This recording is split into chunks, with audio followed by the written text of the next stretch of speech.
हे सद्गुरु राया कीर्तनी ये सद्गुरु राया ये सद्गुरु राया कीर्तनी ये सद्गुरु राया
साधू संतांच्या चरणस्पर्शाने पदस्पर्शाने पुनीत झालेलं गाव साफ करावं.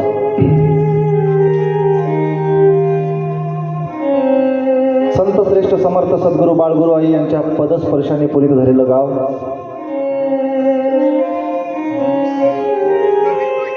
नांदेड जिल्ह्यातील प्रसिद्ध दत्त संप्रदायाचं परिपूर्ण वैभवशाली असणारं हिरोही पिंपळगाव.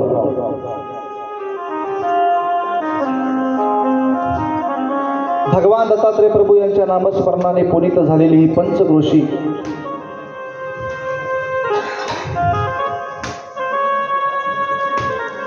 ऐकायला नाम, घ्यायला नाम. सदैव 4 महिन्यापासून या ठिकाणी नामाचा गजर,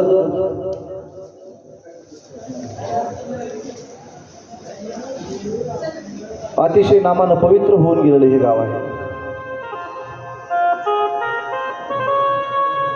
चातुर्मास 5 अक्षर आचरता कठीण फार, आचरी जो नर ओढे द्वार मोक्षाचे. ज्यांनी ज्यांनी चातुर्मासाचं आचरण केलं ते जीव खरंच धन्य आहेत.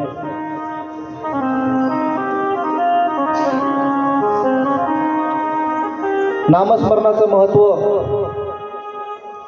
अन्नदानाचं महत्व, साधू संगतीचं महत्व, संत समागमाचं महत्व,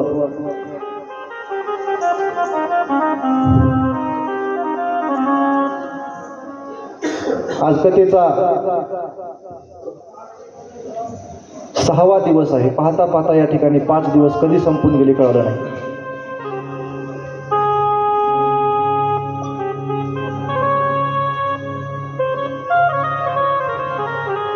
पाच दिवस सहज सहज या ठिकाणी निघून गेले.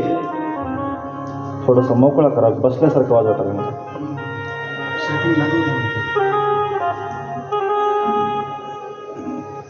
प्रत्येकाच्या मुखामध्ये नाम आहे, प्रत्येकाच्या कानावरती नाम पडत आहे. कोणी घेऊन धन्य होत आहे, कोणी ऐकून धन्य होत आहे. नवविधा भक्तीमध्ये श्रवण भक्ती ही पहिली आहे. कोणी कंटाळा करून या ठिकाणी कदाचित आलंही नसेल, कोणाला नामस्मरणाची आवडही नसेल, कोणाला वेळही नसेल, पण किमान या ठिकाणी ज्यांनी ज्यांनी घरून आपल्या कानाने या ठिकाणी दत्त दत्त नामाची ध्वनी ऐकली, कानावरती पडलं, तो सुद्धा जीव भाग्याचा. श्रवण मनन चिंतन निजध्यास नवविधा भक्तीची पहिली पायरी आहे.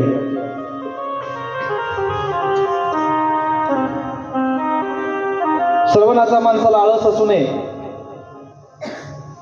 आणि 7 दिवस झाला आपण या ठिकाणी 5 दिवस झाला बघत आहोत. जेवढी जे काही मंडळी आहे, न आळस करणारी मंडळी रोज या ठिकाणी बरोबर कथा सुरुवात झाली की येत आहे.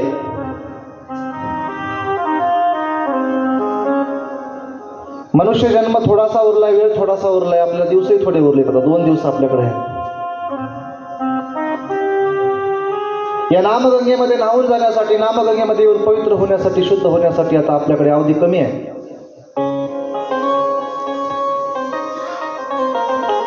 फार थोडा वेळ आहे. इथं आल्यानंतर एक फायदा होत नाही. श्रवण घडते, समागम घडते. जीवनामध्ये समागम महत्वाचा आहे. साधू संतांचं दर्शन घडते. वेगवेगळ्या प्रकारचे वेगवेगळे फायदे या परमार्थामध्ये, या सत्यामध्ये, या श्रवणामध्ये, या नामस्मरणामध्ये, या पहाऱ्यामध्ये, अन्नदानामध्ये असतात. प्रत्येक फायदा वेगवेगळा.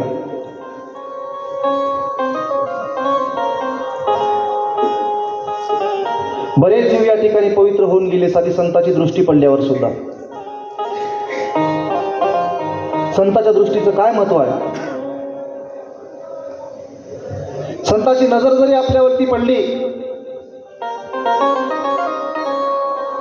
तरी महाराज सांगतात, अर्धक्षण घडता संताची संगती, तेने होय शांती महत्पापा. महत्पापातून सुद्धा या ठिकाणी निवारण करता येते. जगामध्ये संत संगतीचा आधार असावा लागतो, समागमाचा आधार असावा लागतो. संताची संगती सुखकर संसारी, वाया येणं झाली शिरू नको. संतांच्या संगतीमधला फायदा काय होते? काल बोलत बोलत थोडंसं आपण पुढे गेलो आणि आठवणही करून दिली होती की संताची नजर पडल्यावर आपल्या जीवनामध्ये काय काय प्रकार घडतो.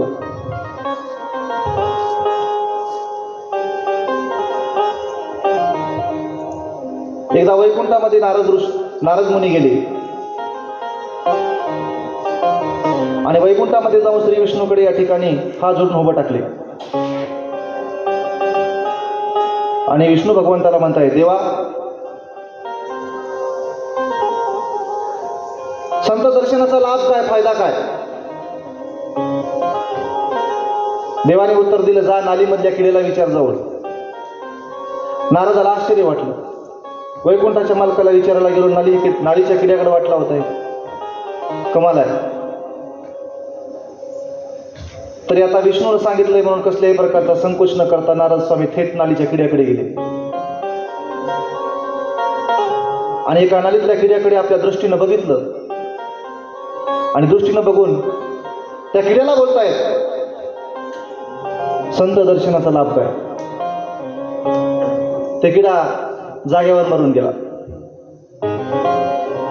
किडा मरून गेला. परत नारद मुनी वैकुंठामध्ये गेले, भगवंताला विचारले, देवा, ज्याच्याकडे पाठवलं होतं त्यानं मला बघल्याच मेला. विष्णूने सांगितलं, आता कुपावर जे सरडा आहे ना, त्या खाली त्या ठिकाणी कुपावर एक सरडा आहे, त्या सरड्याला जाऊन विचार. थेट नारद मुनी सरड्याकडे आले आणि सरड्याकडे येऊन सरड्याकडे बघितलं आणि बघून विचारलं, संत संगतीचा लाभ काय? संत दर्शनाचा लाभ काय? सरडा जागेवर मरून गेला. नारदाला आश्चर्य वाटलं. किड्याकडे पाठवलं, तो किडाही मरून गेला. सरड्याकडे पाठवले, आता सरडाही मरून गेला. अजून वैकुंठामध्ये गेले आणि विष्णूला विचारलं, ज्याच्याकडे पाठवताय तो मरून जात आहे, ज्याच्याकडे पाठवताय तो मरून जात आहे. त्यावेळी विष्णू भगवंताला सांगितलं नारद मुनीला, आता फलाण्याच्या गोट्यामध्ये गाय गेली आहे, तिथे एक वासरू आहे आणि त्या वासरूला जाऊन विचार, संगतीचा फायदा काय? नारद मुनी आले, गोट्यामध्ये गेले, त्या वासराकडे नजर मारली आणि वासराला बोलता येतं, संगतीचा लाभ काय, फायदा काय? वासरू सुद्धा जागेवर मरून गेलं. नारदाला भयंकर राग आला. परत या ठिकाणी अजून देवाकडे गेले, देवा, काय माझ्या मागं सोंग लावल्या, नाटक लावल्या, खेळ बघायला मध्ये काय माझी परीक्षा चालू आहे? मी तुम्हाला विचारतो, तुम्ही या ठिकाणी मला प्राण्याकडे पाठवता, ते मरून जातात. नारद मुनी म्हणले, आता एक शेवटचं राहिले, आता काय कर? एका फलाण्या नगरामध्ये एक राजाला मुलगा झालाय आणि ते मुलगा पाळण्यामध्ये आहे. त्या पाळण्याच्या लेकराला जाऊन विचार, संगतीचा लाभ काय, फायदा काय? थेट नारद मुनी भगवंताला बोलू लागले, ते किडा मेला, कोणी तक्रार केली नाही. नंतर सरडाही मेला, कोणी सरड्याचंही कोणी मला काही म्हणलं नाही. वासरूही मेलं, वासराची तक्रार आली नाही. आता राजाच्या पोराला मी जाऊन बघून ते जर मेलं तर माझं कसं होईल? देवानं सांगितलं, निश्चिंत राहा, काळजी करू नको, फक्त जा, विचार. नारद मुनी राजाच्या दरबारामध्ये आले.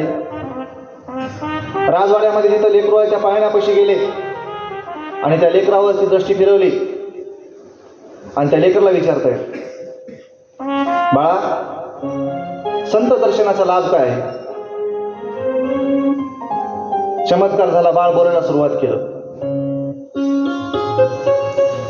बाळ म्हणते नारदजीला, स्वामी, तुम्ही ज्याच्याकडून विचारून आलात ना, त्याला सोबत घेऊन या,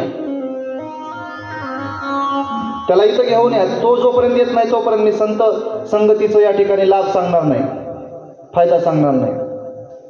नारदजी थेट विष्णूकडे गेले. नारद मुनीच्या चक्रा चालू आहेत. काय देवा, माझ्या मागे हे फिराफिरी लावल्या म्हणले. ते लेकरू तुम्हाला घेऊन या म्हणते.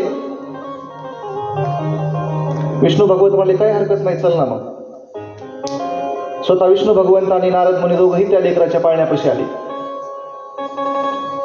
नारदाने परत त्या लेकराला प्रश्न केला, बाळा, मी आणलो या ठिकाणी विष्णू भगवंताला, सोबत आहेत माझ्या. आता सांग संत संगतीचा फायदा काय? त्यावेळेस ते बाळ बोलायला सुरुवात केलं. संत संगतीचा हाच तर फायदा आहे. एका वाक्यात उत्तर संपून गेलं. संत संगतीचा हाच मोठा फायदा आहे. कोणता फायदा आहे? नारदाला प्रश्न पडला. तुमच्यासारख्या संतांना माझ्यावरती दृष्टी टाकली, मी नाळीतला किडा होतो, बंधन संपलं, सरड्याच्या थोड्या उच्च योनीमध्ये गेलो. तुमच्यासारख्या संताची परत नजर पडली, सरड्याचाही जन्म संपला. अजून भलं झालं माझं, मी गाईच्या वासराच्या पोटी जन्माला वासरू झालो. ते पाळण्यातले लेकरू बोलताय, नारद मुनी ऐकतायत. परत तुमच्यासारख्या संताचा लाभ झाला आणि वासराच्या योनीतूनही मुक्तता झाली आणि या राजवाड्याच्या घरामध्ये जन्म आलो, राजाच्या पोटी जन्म आलो. तुमचं 3 वेळा 4 वेळा दर्शन झालं आणि जसं दर्शन होईल तसं तसं माझ्या अवतार कार्यामध्ये बदल होत गेला. आणि शेवटी काय झालं? या जन्माला आल्यावर तुमचं दर्शन झालं आणि तुमचं दर्शन झालं म्हणून संत दर्शनी हा लाभ. संत दर्शनी हा लाभ,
बाळानं दिलेलं गोड उत्तर होतं की बाबा रे, तुमचं दर्शन मला वेळोवेळा होत राहिलं आणि वेळोवेळा झालेल्या दर्शनामुळे हा लाभ झाला की सोबत या ठिकाणी तुमच्या देव आहे, संत आहे, देव आहे, हे दर्शनाचा लाभ मला झाला.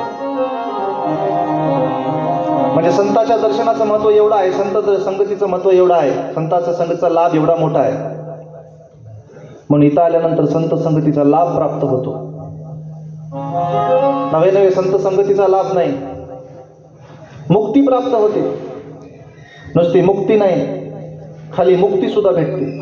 खाली नुक्ती आणि वरी आलं की मुक्ती, आणि इथून गेलं की मुक्तीच. पण यावं लागतं. इथं आल्यानंतर नुक्ती आहे, मुक्ती आहे, सगळ्या गोष्टीची जाडजोड आहे. सुंदर कार्यक्रम नयन मनोहर चालू आहे. कार्यक्रमासाठी लागलेली मंडळी सर्व गुणीजन आहेत. करावं तेवढं सगळ्यांचं कौतुक कमी आहे.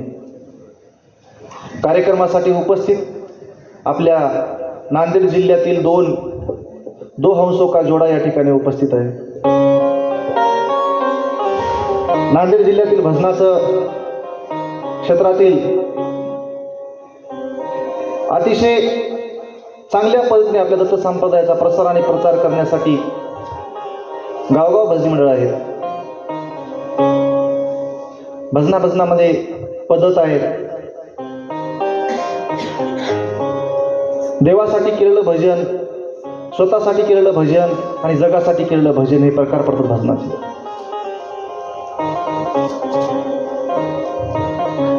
संप्रदायाचा प्रसार व्हावा आणि संप्रदाय वाढत जावा या हेतूने या ठिकाणी आपल्या नांदेड जिल्ह्यामध्ये जे काही चांगल्या 2 दिंड्या आहेत त्या दोन्ही दिंड्याचे प्रमुख आज उपस्थित आहेत आपल्या कथेला. गुरुकृपा भजनी मंडळ मोजा सरेगाव आणि गुरुकृपा भजनी मंडळ संत जगमित्र भजनी मंडळ गुरुकृपा भजनी मंडळ मोजे शिकाची वाडी. या दोन्ही भजिमाचे प्रमुख माझे गुरुबंधू खंडोजी पाटील खानसोळे आणि एकनाथ पाटील या दोन्ही माझ्या बंधूंची उपस्थिती आहे.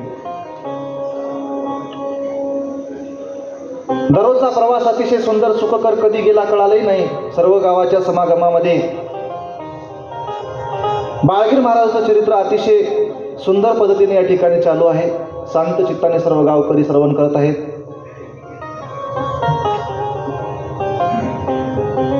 चरित्र कथेमधील कालचा 5वा दिवस संपला. संपत असताना कालच्या प्रसंगामध्ये आपण काही प्रसंग ऐकले. रानूबाईच्या घरी जाऊन महाराजांनी रानूबाईचा हेत पुरवला. टिळकीला सप्ते 2-3 सप्ते झाले. पहिल्या सप्त्यामध्ये रानूबाईच्या घरी पिठलं भाकरीची पंगत जेवली. दुसरा सप्ताह रानूबाईच्या अंगणात केला आणि तिसरा सप्ताह गावकऱ्याच्या सहमतीने या ठिकाणी मोठा गावात झाला. असे 3 सप्ते टिळकीचे. लोंढे सांगीचा सप्ताह झाला. लोंढे सांगीला चातुर्मास झाला. त्यानंतर महाराज किवळ्यामध्ये येऊन 1 वर्ष स्मरण महाराजांनी या ठिकाणी 128 लोकांचे स्मरण चालू केलं. गावगावचे लोक जाऊन स्मरण करू लागले. त्याच काळामध्ये बापूजी पाटील बोळशेकर तिथं होते. त्यांना सर्पदंश झाला. कालच्या कथेचा भाग आहे. आणि त्या सर्पदंशाने झालेली विषबाधा नामस्मरणाने या ठिकाणी महाराजांची कमी झाली. बापूजी पाटलाची पर्यंत आपण ऐकली. सप्ताह संपला. वर्ष स्मरणाचा सह्याद्रीला जाण्यासाठी महाराज निघाले. दत्त जन्माची पौर्णिमा या ठिकाणी जवळजवळ येत आहे. महाराजांनी लक्ष्मण गिरबुवा आणि भगवान गिरबुवा दोघांनाही बोलून घेतलं.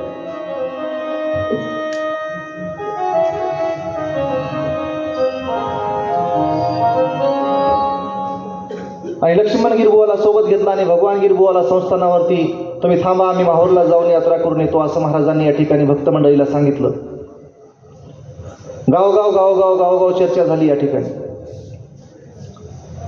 सगळीकडे वार्तालाप झाला.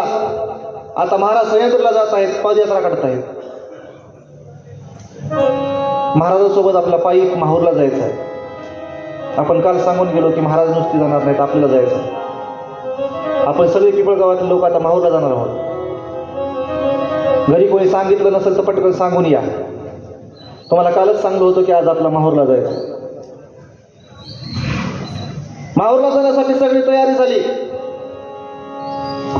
महाराज आहेत, काही शिष्यमंडळ आहेत, काही महाराज लोक आहेत, अन्नदान करणारे अन्नदाते लोक आहेत, भाविक भक्त आहेत, नामस्मरण करणारे मंडळी आहेत. टाळ, पेटी, पताके, भजनाचा गजर करत किवळ्यामधून दिंडीचं प्रस्थान झालं. आणि किवळ्यामधून दिंडी थेट या ठिकाणी माहूरगडला निघाली. जात असता वाटानं गावगावचे लोक बघू लागले. समर्थाची दिंडी माहूरला चालली. माझ्या जगाची आई जगाचं कल्याण करण्यासाठी पृथ्वी तलावरती अवतरली ना, ते बाळगीर महाराज स्वतः या ठिकाणी देवच देवाला भेटायला चलाय हे सगळेजण बघू लागले. आणि देव देवाला भेटायला चलाय तर आपणही त्याच्यासोबत गेलं पाहिजे. मोठ्या प्रेमाने या ठिकाणी यात्रा केली पाहिजे. आपलं एक सुभाषित होऊन गेलंय, प्रतिवर्षी देवक्षेत्र गमन. प्रत्येक वर्षी देवक्षेत्राला गेलं पाहिजे.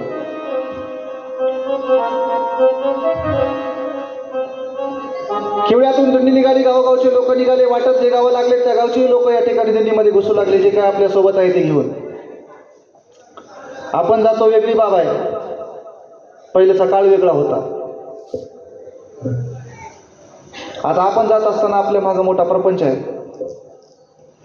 आपल्याला सगळं इसरलं तरी जमते. चार्जर सोबत न्यावं लागते, हेडफोन सोबत न्यावं लागते, मोबाईल सोबत न्यावं लागते. या सगळ्या गोष्टी. एवढंच नाही तरी तुम्हाला सांगतो, माहूरला जायची यात्रा राहते आपली 7 दिवसाची आणि 15 दिवस आपली मावशी तयारी करते घरी. 7 दिवसाच्या यात्रेमध्ये 15 दिवसाची तयारी होते. एका दिवशी चिवडा कर, एका दिवशी शंकरपाळे कर, एका दिवशी चकल्या कर, एकादशी रव्याचे उंडे, एकादशी लाडूचे, हे ते सगळं असं चांगलं एवढं वजन तयार करून आपण 7 दिवसाच्या प्रवासाला जातो. प्रवास 7 दिवसाचा आणि आटम 70 घेऊन आपण माहूरला जातो. पण भक्त मंडळी या ठिकाणी बाळगुरू महाराजाला बघू लागली, समर्थच सोबत जायचं आहे. काही काळजी करण्याचं कारण नाही. संतासोबत राहणारी माणसं काळजी करत नाहीत. तुका म्हणे माझे तुम्हा संतावरी ओझे. हो, निवांत संत साधूच्या चरणावरती आपलं ओझं ठेवतात आणि कार्य करतात.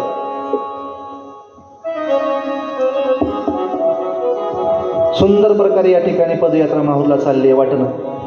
हो हो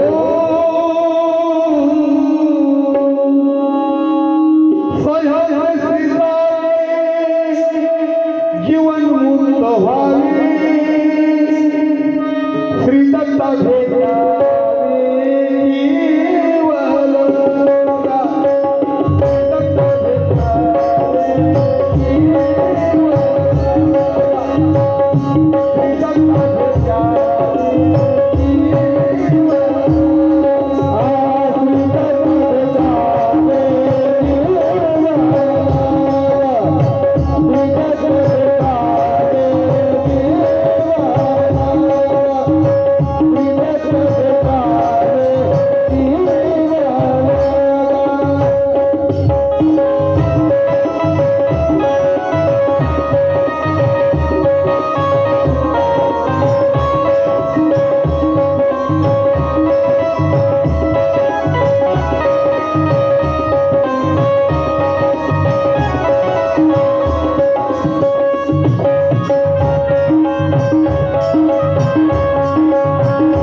पैसे नाहीत, कोणाला भीशी नाही, कोणाला काहीच नाही,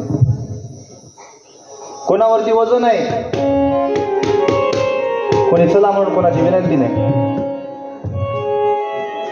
कोणाला आग्रह नाही, आणि कोण दिन आला दुबळा आला कोणी आला तर त्याला नको नाही. सर्वांना या ठिकाणी सोबत घेऊन ही दिंडी चालली. उठायला हलं थोर नारी आणि नर, ब्राह्मणादी शूद्र जावेळी.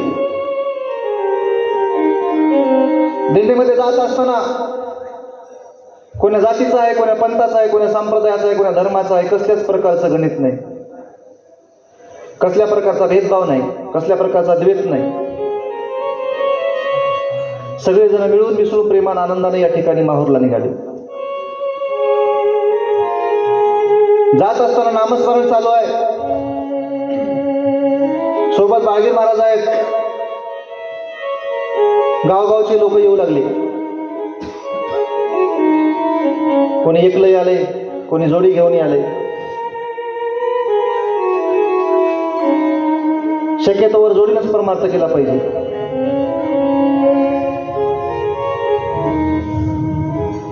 बऱ्याच ठिकाणी या ठिकाणी दोघंही जोडले जातात. तसं कोणी सहपत्नीक आहेत, कोणाची लेकरं सोबत आहेत.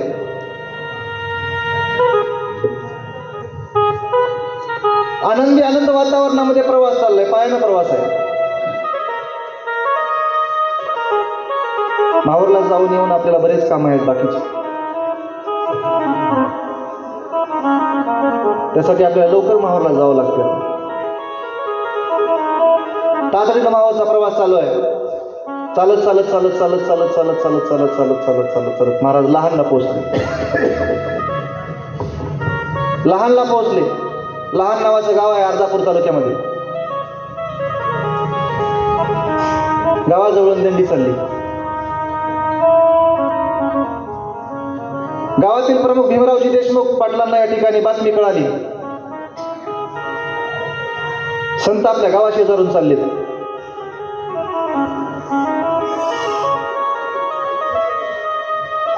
आणि आपण बोलवलं पाहिजे.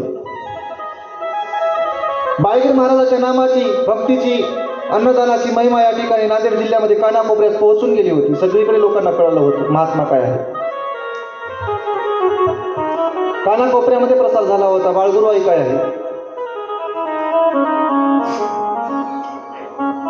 सद्विवेकी ग्रस्त असणारे भीमरावजी देशमुख काही गावातील गाव पुढारी त्यांनी गोळा केले. आणि गाव पुढारी गोळा करून त्यांनी महाराजांच्या दिल्लीच्या समोर आडवा आले.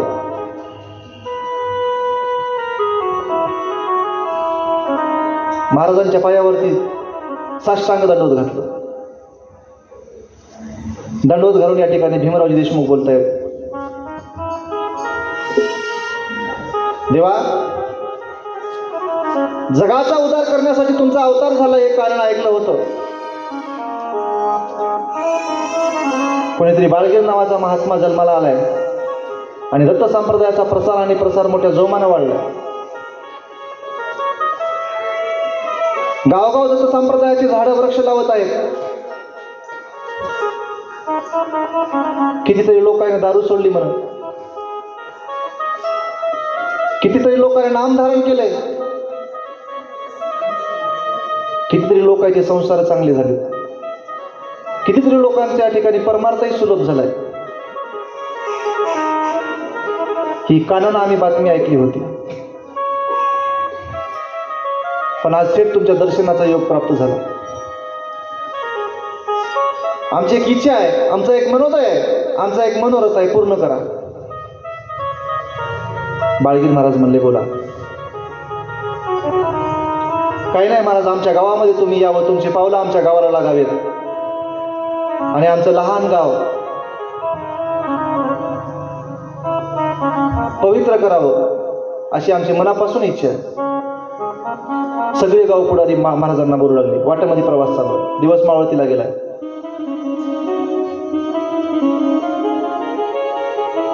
महाराजांनी या ठिकाणी विचार केला आणि भीमरावजी देशमुखाला महाराज बोलतायत,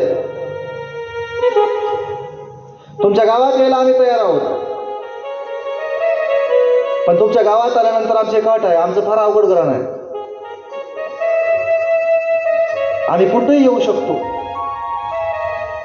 हे विश्वाची माझे घर, कुठेही येण्यासाठी आमचा अवतार आहे, पण आम्हाला नामाशिवाय अन्नदानाशिवाय करमत नाही. तुमच्या गावात आम्ही पाऊल टाकल्याबरोबर अन्नदान करावं लागेल आणि नाम सत्ता उभा करावा लागेल, नामस्मरण करावं लागेल.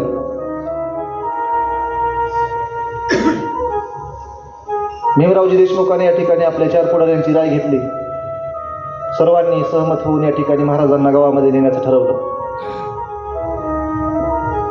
लहानच्या येशीमध्ये या ठिकाणी लहान गावाच्या येशीला महाराजाचं भव्य स्वागत केलं. वाजंत्री बोलवली, गावातील सर्व भजनी बोलवले. वाजत गाजत बाळगीर महाराज लहानमध्ये पोहोचले. शेतामध्ये लोक नांगर लावलेले नांगर सोडला. सगळे शेताकडे काम आटोपले. लोक सगळीकडे या ठिकाणी पंचक्रोशीमध्ये बातमी सुरू झाली की आपल्या लहान नावाच्या गावामध्ये जगवधारक माऊलीचा या ठिकाणी आगमन झाले. बाळगुरू महाराज आलेत, बाळगीर महाराज आलेत, समर्थ आलेत, संत आलेत, संत आलेत, गुरु आलेत. पाहता पाहता पाहता बातमी या ठिकाणी सर्व लहान गावामध्ये लहान थोरांना कळून गगनात आनंद मावेन असा झाला गावातल्या सर्वांचा, गुरुभक्तांचा. मोठ्या प्रेमानं महाराजांचं स्वागत करून या ठिकाणी नेलं आणि लहानमध्ये या ठिकाणी मोठा मंडप टाकला आणि महाराजाला पूर्ण दिंडीचं नियोजन एका ठिकाणी केलं.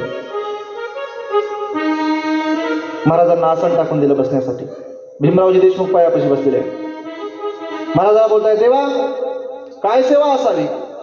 महाराज म्हणले, काही नाही, सप्ताह करावं लागते, नामस्मरण करावं लागते, रात्रभर या ठिकाणी आपल्याला जागरण करावं लागते, भजन करावं लागते. मी जिथं राहील तिथं नामस्मरणाशिवाय राहू शकत नाही.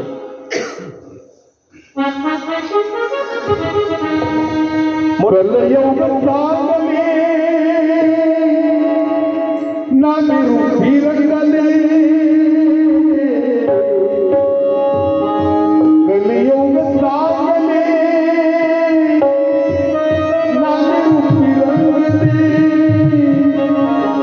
भजन मन गावला रे नाम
आमच्या इरबन पाटाचं नाव टाळ्या वाजवा एकदा.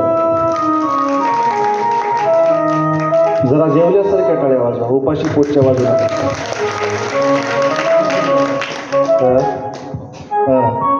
भाव ओतून भाव ओतावं लागते प्रत्येक गोष्टीमध्ये महाराज. भाव ओतल्याशिवाय मजाच नाही. आणि भाव ओतून ते देंडीच्या देठापासून म्हणतात. आनंद वाटते, असं ऐकत राहावं वाटते, पण ऐकायला जमणार. करावं तेवढं कौतुक कमी आहे. महाराजांच्या पायापाशी बरेच लोक येऊन बसले लहानमध्ये. आपण लहानमध्ये आहोत, आता आपण पिपळगावात नाही. नामस्मरण चालू आहे, नामाचा गजर चालू आहे. आणि काही लोक जवळ आले महाराजाला, महाराज उद्या सकाळी आमच्या इथे जेवायला. महाराज तुम्हाला म्हणत की महाराज, उद्या सकाळी आमच्या घरी जेवायला यावं लागते बरं. ते माणूस बाजूला गेलं की दुसरं येऊ लागलं. देवा, उद्या सकाळी आमच्या इथं जेवायला या. उद्या सकाळी आमच्या इथं जेवायला या. 7-8 जण येऊन महाराजाला बोलवून घेतलं. महाराज म्हणले आता करावं काय. महाराजांनी भीमरावजी देशमुखांना बोलवून घेतलं. कोणाकोणाच्या घरी जेवायला जावं हा माझ्या पुढे प्रश्न उभा राहिलाय. धर्म संकट ओढवलंय. कोणाला ना म्हणावं, कोणाला ना म्हणावं, कोणाला हा म्हणावं हाच कळना झाले. सगळे अंतःकरणातून आले, पण कोणाच्या घरी जेवायला जावं. आता आम्हाला इथं काही दिवस राहावं लागेल. भीमरावजी देशमुखाला या ठिकाणी अतिशय आनंद वाटला. एखाद्याला भूक लागली असेल आणि भूक लागल्यावर थोडं शिळपाकं खायला आहे काय म्हणून विचारल्यावर जर पुरणपोळीचं ताट समोर आलं तर किती आनंद होईल. महाराज, आमच्या इथे येऊन तुमचे पावलं आमच्या गावाला लागू द्या म्हणणारे लोक.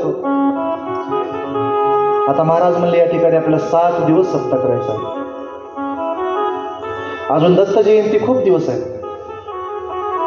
दत्त जयंतीला वेळ आहे अजून. मग आपण इथं 7 दिवस आता मुक्काम टाकायचा आणि जे जे बोलवायला येतील त्याच्या त्याच्या घरी, कोणाच्या घरी जिलंबी, कोणाच्या घरी बासुंदी. हे खाण्यासाठी नाही बरं, हे आपला विनोदाचा अलीकडचा भाग. पण प्रत्येकाचे मनोरथ पूर्ण करायचे आहेत. प्रत्येकाच्या घरला जायचं आहे, उपदेश करायचा आहे, नामाचं महत्व सांगायचं आहे. लोकाला नाम काय श्रेष्ठ आहे, अन्नदान काय श्रेष्ठ आहे हे पटवून द्यायचं आहे. बाळगीर महाराजांनी ठरवलं आता 7 दिवस आपण इथंच थांबायचं. 7 दिवसाचे अष्टपहारे करीने गेले. लहान गावामध्ये दीपावली सारखा उत्सव सुरू झाला.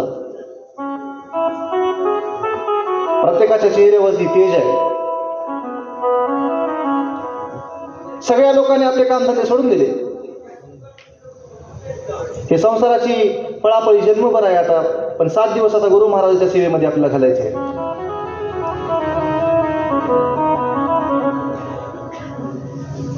हे संसाराचं दुःख जन्मभर आपल्याला भोगायचं आहे.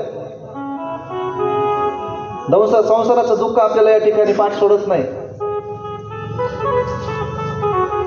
पण तिथल्या लहानच्या लोकांनी संसाराच्या दुःखाला या ठिकाणी पाठ दाखवली. आता संसाराचे काम आपण सोडून या ठिकाणी फक्त परमार्थ करायचा.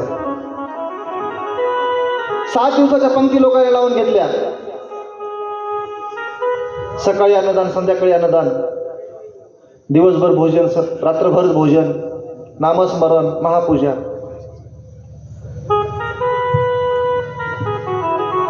संप्रदायाला शोभेल आणि साजेल असं भव्य नियोजन त्या गावामध्ये केलं. आनंद वाटू लागला महाराजांना.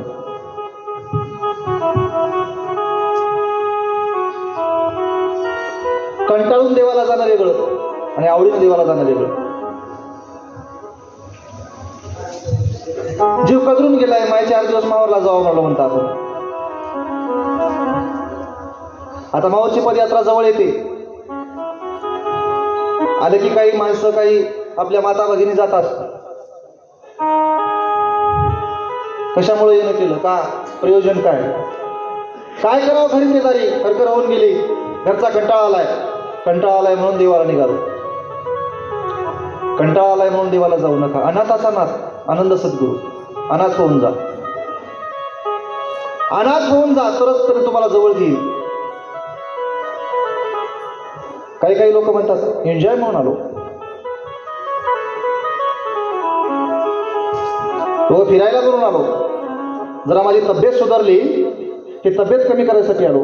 बक्कळ लोक म्हणतात मला तुमचे वाढले, जरा चलत जाऊ. दिंडीत चला आमच्यासोबत महिनाभर. पोट कमी करायला दिंडीत जायचं नसते.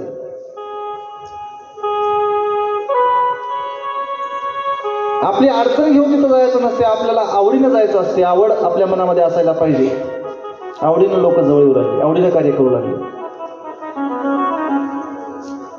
आवडीने केलेला परमार्थ, आवडीने केलेला प्रपंच, आवडीने केलेलं कोणतंही कार्य यशस्वी होते. म्हणून सगळ्याची आवड आहे. लहान गावामध्ये आनंदोत्सव चाललाय. महाराज सर्वांना उपदेश करतायत, नामाचं महत्व सांगतायत. बाबा रे, काही करू नका, सर्वाचं सार नाम आहे. आणि या नामाने कित्येकाचा उद्धार झालाय. महाभक्त तारी लिखित तिने ऐकितो. त्या माझ्या दत्तप्रभूने कित्येकाचा उद्धार केलाय. जगामध्ये शाश्वत सत्य असणारी गोष्ट काय असेल तर देव आणि देवाचं नामच आहे. आणि या शाश्वत सत्याचा कास धरा आणि याची वाट धरून तुम्ही वाट चालत राहा. संसार करत करत परमार्थ करा. संसारी असावे आसुरी नसावे त्याप्रमाणे संसारामध्ये वाटचाल करा. असा सुंदर उपदेश करत करत महाराजाची सत्ता चालू आहे. महाराजाला या ठिकाणी 7 दिवस लहान मध्ये राहायचं आहे. आपल्याला आता एकच दिवस राहिला जाय इथला. सुंदर सत्ता झाला, नियोजन संपलं. शेवटच्या दिवशी महापूजा झाली, दिंडी माहूरला निघाली.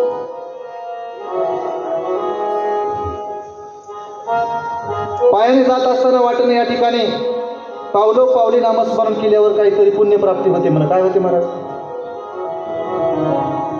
पावली जर नामस्मरण केलं, शास्त्रकार सांगतात काहीतरी पुण्यप्राप्ती होते. नाम घेता वाट चाले, यज्ञ पावला.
वाटणं जात असताना कोणाची पंगत आहे, कुठं आंबे वाटालेत, कुठं केळं वाटालेत, कुठं बिस्किटचे पुढे वाटालेत, याचं लक्ष नव्हतं.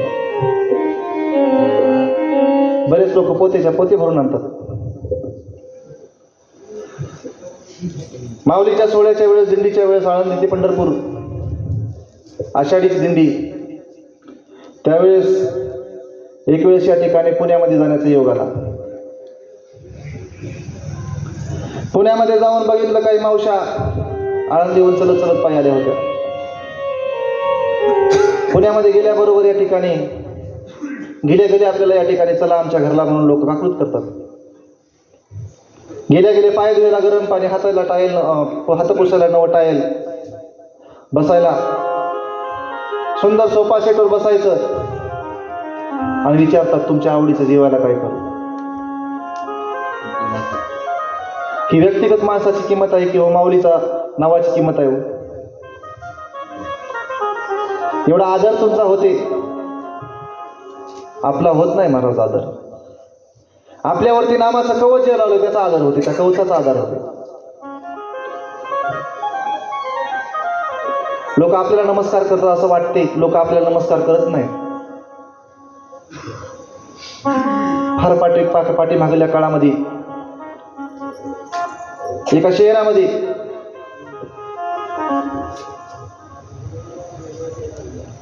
बैलगाडीवर दुर्गादेवी ठेवली आणि बसवण्यासाठी गलीतून घेऊन जाऊ राहिले. गलीतले लोक दुर्गादेवीला बघू लागले, हात जोडू लागले. दुर्गादेवीला बघू लागले, हात जोडू लागले. हे गाडीला झोपलेली जी बैल होती ना, हे बैल मनामध्ये विचार केला बैलांनी, काय महाराज आमचं भाग्य असेल. बैल म्हणाले, काय आमचं भाग्य असेल. बघलेला माणूस रस्त्यातून आम्हाला हात जोडालाय, बघलेला आम्हाला नमस्कार करायलाय, बघलेले लोक आमच्या पायाच पडाले. भाग्य वाटू लागलं त्यांना. गाडी मूळ पेटावर पोहोचवली. दुर्गादेवी उचलून घेतली, गाडी वापस केली यायची. गाडी वापस केल्यावरती कोणी पाया पडणं गेलं. ते बैल थोडं थांबले घरापुढे येतात आणि स्वतः त्याच्याकडे बघू लागले. कोणी नमस्कार नाही, चमत्कार नाही. नंतर धन्याकडे बघितलं बैलाने. सगळे लोक जाताना आमच्या पाया पडू लागले. बैल बोलू लागले. दृष्टांतातले बैल बोलतात, गाढव बोलतात, मांजरं बोलतात, दृष्टांतात काही बोलतात. दृष्टांताची गंमत असते.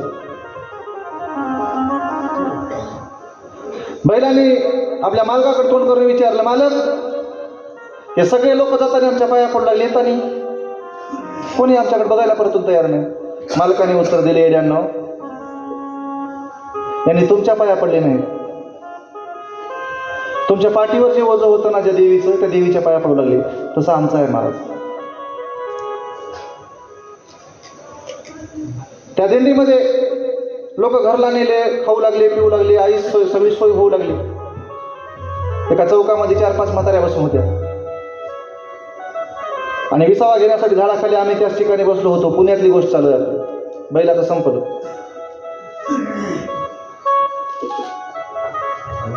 एक मावशी दुसऱ्या मावशीला म्हणाली, माय खरं होय, ज्ञानदेव महाराजांना उगाच म्हणलं नाही पुण्याची गणना कोण करी.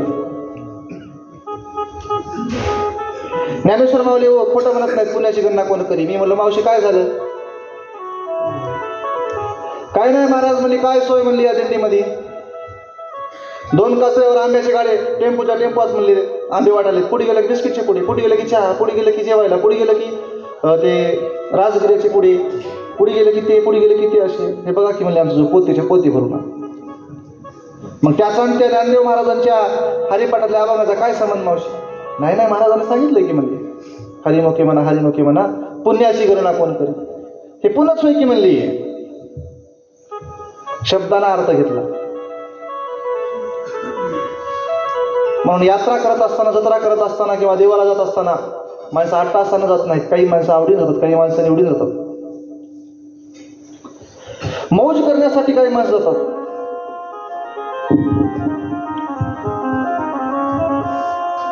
पण आनंद वाटू लागला. बाळगीर महाराजांच्या दिंडीमध्ये लोक आहेत. लहान दिंडी पुढे माहूरकडे निघाली, सह्याद्रीकडे निघाली. मुखामध्ये नामस्मरण चालू आहे. गावोगावचे लोक मध्ये शिरत आहेत. जिथं महाराजांचा ठेपा होईल, जिथं महाराजांचा या ठिकाणी दुपारचा मुक्काम होईल, संध्याकाळचा मुक्काम होईल, तिथं महाराज या ठिकाणी उपदेश करू लागले. बाबा रे, नामाशिवाय राहू नका. या जन्माचं कल्याण करायचं असेल तर नामस्मरण करा, अन्नदान करा. नामस्मरणाचा, अन्नदानाचा या ठिकाणी उपदेश करत करत करत करत महाराज समोर जाऊ लागले. सह्याद्रीला दिंडी पोहोचली. दत्त शिखरावरती आगमन झालं आणि दत्त शिखरावरती जाऊन या ठिकाणी सुंदर स्नान करून बाळगीर महाराजांना भगवान दत्तात्रय प्रभूचं दर्शन घेतलं. एका देवानं दुसऱ्या देवाची भेट घेतली. शहादत्ताचा अवतार स्वामी माझा बाळगीर अशा असणाऱ्या माझ्या बाळगीर महाराजांना दत्त महाराजाची भेट घेतली, दर्शन घेतलं. महंत महाराजच्या दर्शनाला निघाले. बाळगीर महाराजच्या काळामध्ये महंत महाराज संतोष भारती महाराज असा त्यांचा उल्लेख पोथीमध्ये आहे. बरोबर आहे. संतोष भारती महाराज आहेत. त्यांच्या दर्शनाला गेले. संतोष भारती महाराजांनी या ठिकाणी बाळगूर महाराजाकडे बघितलं आणि ओळखलं की हा महात्मा आहे, दिव्य आहे, हा साधा माणूस नाही, हा परसाधू आहे. संत या ठिकाणी दृष्टीने ओळखतात कोण कसा आहे, कोण कसा आहे, कोण कसा आहे. संताला ओळखण्यासाठी चष्मा घालावा लागत नाही. हा कोण कसा आहे.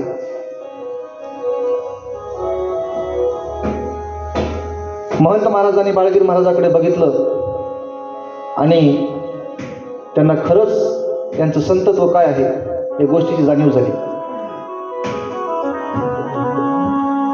आपल्या संस्थानातील एक सेवक बाळगीर महाराजांच्या हवाले केला. तुम्हाला जिथं दर्शनाला जायचं असेल तिथे यांना सोबत न्या. काही कमी पडलं असेल, काही लागत असेल तर यांना मागून घ्या. सगळ्यांची भोजनाची व्यवस्था महंत महाराजांनी गडावर केली. आता बाळगीर महाराज गडावर आहेत. सगळ्यांची भोजनं झाली. आता दर्शन घेण्यासाठी निघाले. जागोजागी माहूरमध्ये जे काही दर्शनाचे ठिकाण आहेत त्या ठिकाणांना भेट देण्यासाठी सर्व आपली दिंडी आणि पालखी घेऊन महाराज निघाले. अनुसया मातेच्या गडावरती गेले. मातेचं दर्शन घेतलं. तिथून सर्व तीर्थावरती आले आणि सर्व तीर्थाचं स्नान केलं. सर्व तीर्थाचं स्नान करून या ठिकाणी सुंदर जागा दिसली. पाण्याची व्यवस्था आहे. जागा सुंदर आहे. या ठिकाणी नामसप्ताह केला पाहिजे. सर्व तीर्थावरती महाराजांना आपला तंबू ठोकला आणि सप्ताह करण्यासाठी सज्ज झाली सगळी मंडळी. पाण्याची सुविधा आहे. गावोगावीचे लोक अन्नदान देणारे आहेत. एकाही गोष्टीची कमतरता नाही.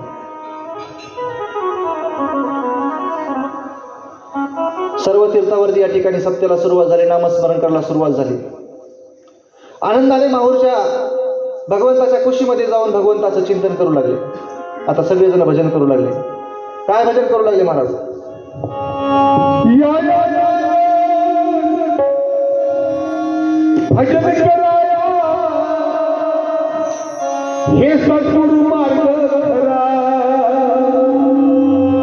भाऊन चरण धरा हो सत्ताचे सेवकी, भाऊन चरण धरा हो सत्ताचे सेवकी, भाऊन चरण धरा हो सत्ताचे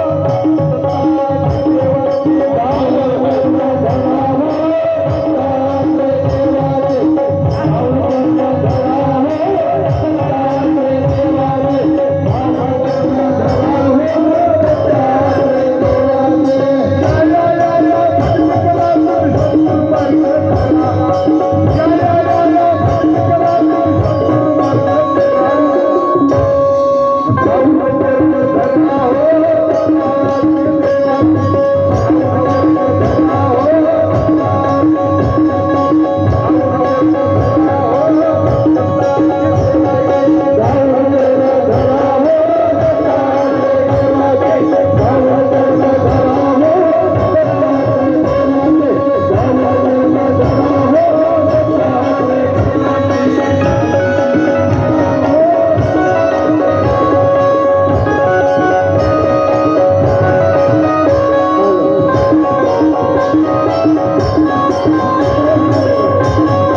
नामाचा गजर चालू आहे सगळीकडे.